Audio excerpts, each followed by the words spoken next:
bleeding this little guy out. Get him some really good pressure now. Run a tiny bit more through. Make sure there's no air in it. Looking good. So today's job is playing around with the rear brakes. Pull it apart, see what's happening. Do have a secret weapon if this is no good and I don't want to play with it too much. We do have a full replacement for it. See how we go. New master cylinder on.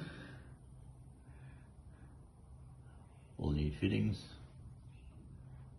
Put the brake pedal back on in a second.